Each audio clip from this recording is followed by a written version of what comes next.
Hello and welcome. My name is Julie, and this is Stamp with Julie Baum. Today, I am bringing you project one of three from our February Stamp Club projects. This is February of 2026.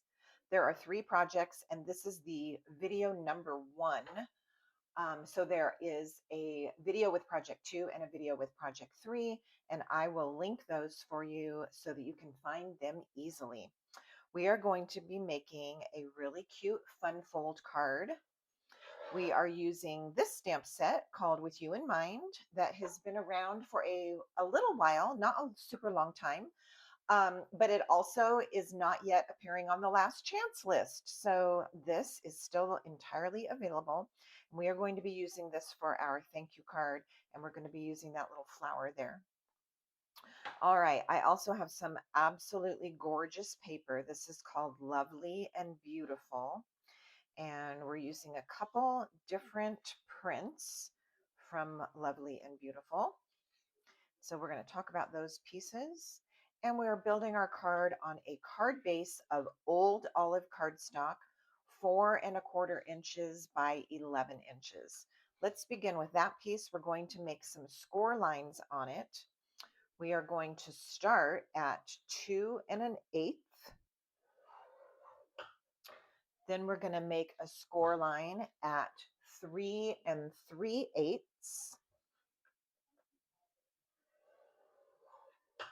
And the third and final one is at 8 7/8. So way over there, almost to the 9-inch mark.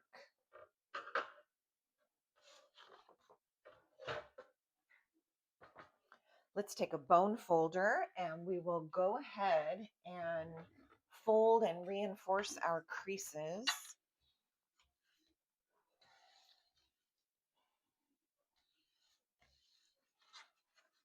When you fold these two edges together, you do want to see that they line up very, very nicely and evenly. If you have to adjust or force your fold a little bit, just to make sure that those two edges meet nice and neatly right there. And then we've got this one other fold that we'll make and reinforce. All right, so we've got nice, clean, crisp folds. Now we have our designer series paper. And I want to show you something that, show you and explain something that kind of came up as I was prepping this for Stamp Club. So I've got my three pieces or my three prints that I wanted to feature in the card. So there they are. That was what started this. I need 2 of these and 2 of these. So that's what's prepared. Now, based on the size of my card base, it would be very appropriate for the length of these pieces of paper to be 4 1/8 inch. All right, so that would be with a very, very tiny border above and below my strip. However, in cutting 12 by 12 sheets of DSP to maximize them, because again, I was prepping multiples of these to get ready for Stamp Club, it made a lot more sense to do things in a 4-inch measurement instead of 4 1/8. So I was able to maximize my 12 by 12. So if you are just making 1 or 2 of these cards, I would recommend that this piece you go with 1 1/8 by 4 1/8, but mine is 4 inches, 1 1/8 by 4. I would recommend that this print, you have 2 of them. They are 2 inches across by minus 4 inches, but you could definitely do 4 1/8. That would be nice. And same thing with this print, 2 inches across. You need 2 of them. 2 inches across by, mine is 4 inches, but you could do 4 1/8. All right, so we've settled that. In fact, in a previous card that I made that was very similar to this layout. I did the extra 1/8 of an inch on the length of all my papers because on that one, I wasn't making multiples and trying to maximize my designer series paper. All right, let's do a little bit of attaching of our papers. So for this first step, I'm just going to use my my liquid glue. So that small strip is going to get attached right here in this area. And again, I'm going to have a little bit more of a green border here at the top and here at the bottom than if you cut it at the 4 1/8 inch measurement. I don't think this looks bad at all. So if you want to just stick with my measurements today and go 4 inches, that's great. All right, then in just a moment, let me see if these actually were cut from the same. I'm trying to see if that was cut from the same. I don't think it was. Oh, maybe it was. Okay, that's not important that they were cut from the same 4-inch piece and then cut in half. That's not super important the way that it goes on the card. But as it turns out, that's how you can see this was. All right, so 2 by 4 inches, 2 by 4 inches. These are going to go here. Before I do that step, I am going to go ahead and seal this part here, which is going to give us a little bit of a book binding edge. And I just think it's so attractive. So we've got the book binding and also a gatefold for our fun fold card. All right, so that is going to stay sealed, and then these are the flaps that open like so. We can go ahead now and attach our papers here to the front.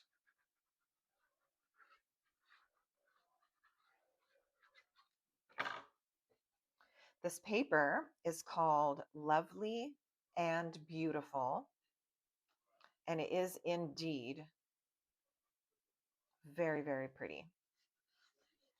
I love the gold accent. You can see many of the prints have that. You can even see that in this print. And then, of course, on this one, has a cute backside. I can't wait to make something with that little tiny floral. And the suite that this is part of, which I'm not entirely sure, it might be called Lovely Blooms, but I'm not sure about that. Is currently sold out, and so you have to get on the list for that so you get notified when it comes back into stock. But the paper alone is available, so you can go ahead and add that to your cart. It's available at least at the time of my recording of this video, I should say. Popular things often sell out super fast, and then we have to wait a day or a couple weeks, a couple days or a couple weeks to get those back in. All right, now I'm going to open the flaps of my card base, and this is where my little gold print is going to go, here and here. So again, I'm only going to mention this one more time. If the length of this was 4 1/8, you would have this tiny border all the way around. But because I went with a 4-inch measurement, I've got a little bit more green showing at the top and the bottom.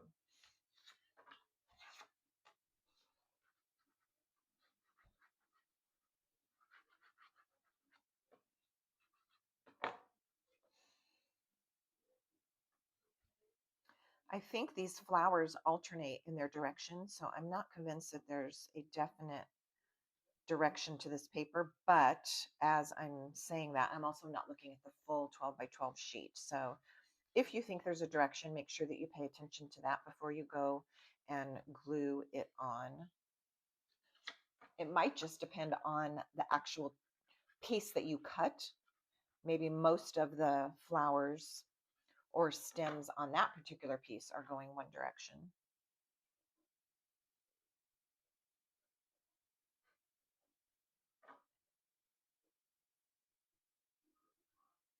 All right, now all of our papers are in place. Super pretty. All right, let's do some stamping and the detail. I went ahead and took a piece of fresh freesia cardstock and I cut it out with the Textured Notes dies. The reason I wanted to bring this to your attention is these dies are on the last chance list.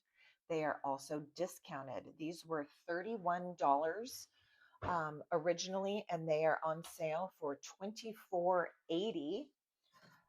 Any set of shape dies is a wonderful thing to have in your collection. Here are the other ones that are out of the package. So you get all of those dies. Those are on the last chance list for $24.80. So I took my fresh freesia, kind of a large scrap, and cut it with this and the die cut machine. And now we have that piece. This will be for something else. And then I have a white piece of paper. I'll tell you what this one measures. 1 3/8 by 2 7/8. The only reason that that really matters is I wanted it to fit perfectly in this blank space so it has that frame around it. So if you don't care about the exact size of this white piece, it can just be a scrap and fit on here. But if you want it to fit exactly there, then you'll need those measurements. All right, we're going to stamp on this, and I'm going to use Old Olive ink and the thank you stamp.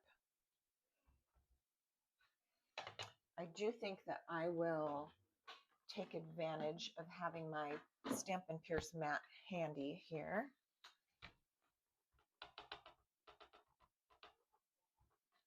All right, and I'm trying to decide. I think I want this a little bit to the left. Let's see. And then we'll put something else towards the right side, I think is what I had in mind.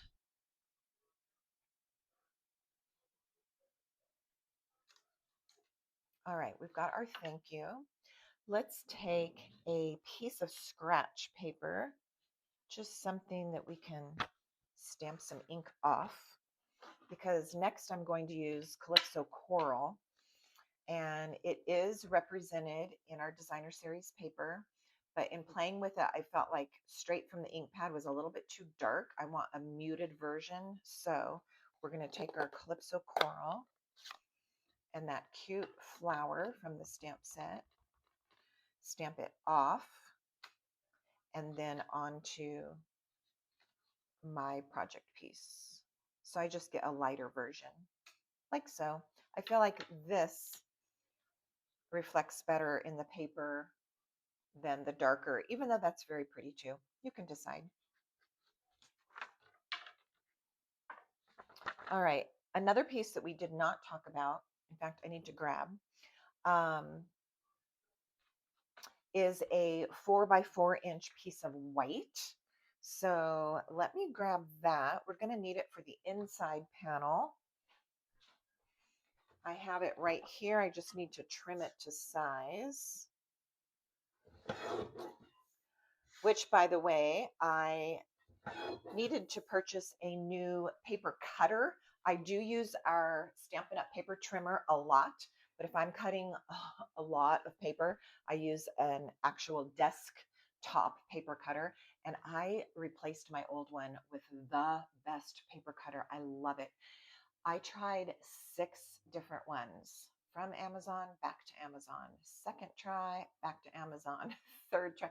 I tried 6 paper cutters and I finally landed on the perfect one. So if you need a recommendation on a tabletop paper cutter, then let me know. But otherwise, for trimming and light duty, I do use the Stampin' Up! Paper trimmer. All right, here's our 4x4" piece. I'll show you how this is going to be laying inside the card. And let's do a little bit of stamping on it as well. Back to our flower and Calypso Coral and the scratch piece. And then I'm going to take the leaf from that same stamp set, Old Olive, and again, I'm going to stamp the ink off and then onto my project. like so. This can now go inside the card base.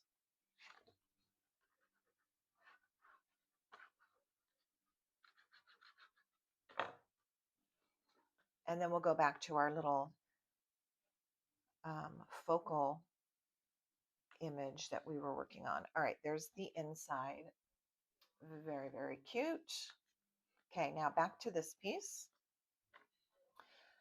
Now we will go ahead and attach it to that fresh freesia die cut from Textured Notes. And I'm going to line it up right smack in the middle. So it's got a perfect border all the way around the white piece. I just think that looks so good. I'm going to flip this over and press it. And then check it out. All right, there we have it. Now, this is going to get attached to our card front. And it's just going to get attached to this flap. So be careful that you don't have any adhesive that wanders over to this side, because we don't want to glue our card shut on accident.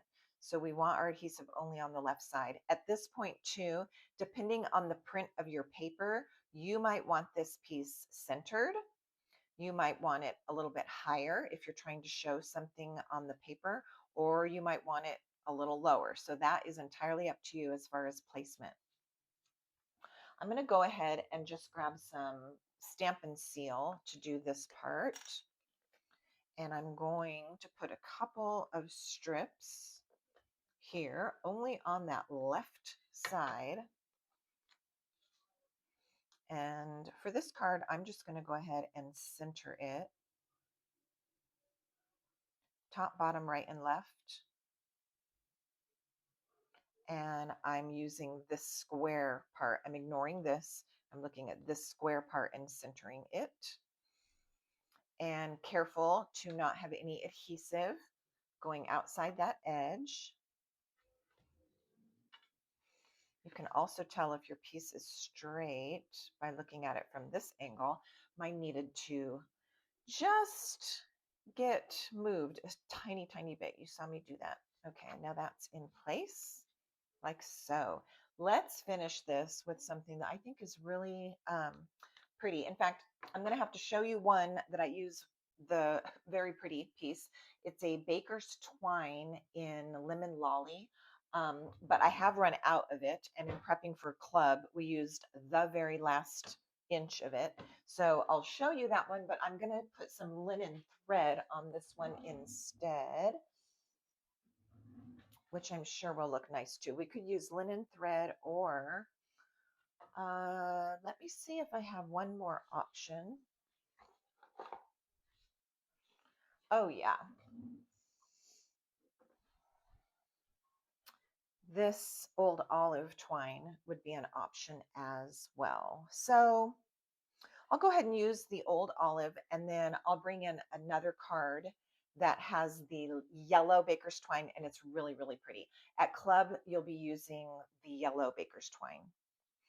You only need about 8 inches, so I'm just pulling on this, kind of using my thumbnail and my fingers just to stretch it and get some of those kinks out. And then I will measure 8 inches.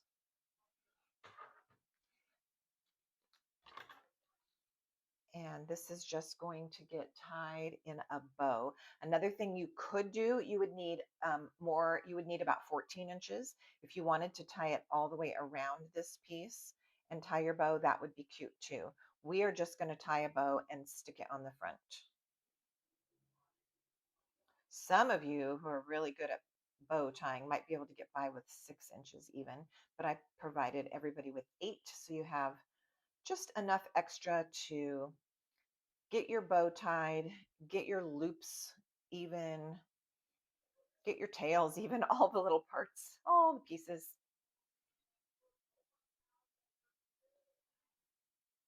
All right. This is going to get attached with a glue dot. Let's go ahead and trim this one. The other tail I think is just right. and we'll go grab our glue dots. And this can go kind of wherever you decide that it wants to be. I'm going to put mine right here, but let me grab those glue dots.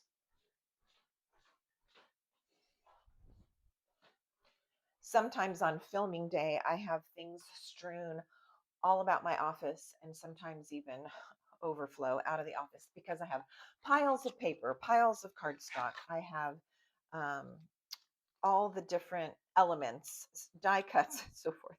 So the glue dots were already in a bin ready to go out for club. All right, there we have our glue dot on the back of the green bow. And like I said, I'm just going to attach it here. I don't mind that it's looping over my flower and kind of over the word. I like how it looks. You can play with the positioning if you like. All right, there we have that. And I almost forgot to show you the one with the yellow. So I'm going to sneak that little segment in here. The card that we made together in the video is this one. And I mentioned using the yellow, the lemon lolly baker's twine. And I love how it pulls out the colors from the paper. So there you have it with the yellow. And I wanted to make sure that you saw that as well. And I'm not going to add any extra embellishments on this because I'm doing some embellishing on a different project for club. So I'm not going to use them, but the loose gold sequins would be beautiful if you wanted to add embellishments to this, or of course, rhinestones work all the time. So there is our project one from Stamp Club, February of 2026. And be sure and watch for the other two videos for the other two projects. As I do each time, I'm going to put some information for you below this video in the drop down box, and that will include some helpful information on ordering, on the products, on the dimensions, and so forth. I look forward to hearing from you. I read each and every comment that comes in and I will respond to you. So leave me a comment. Let me know if you like this card and if you plan to make one just like it, or if you're going to change it up a little bit and make your own. Until next time, happy stamping.